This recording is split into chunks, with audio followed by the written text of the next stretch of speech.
एक जण उभा राहून ते पाहिजे तू उभा राहा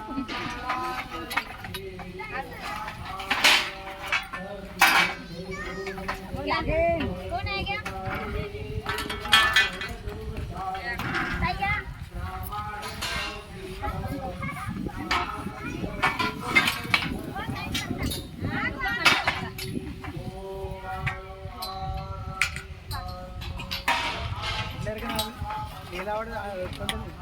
खाली थोडे जण खाली राहतात खाली थोडे जण येतात असं साखळी राहिले ना बरोबर होणार छोटे साखळी बना म्हणतात साखळी तिथून अशी पूर्ण साखळी घ्या बायकांची साखळी धरा म्हणजे पास होईल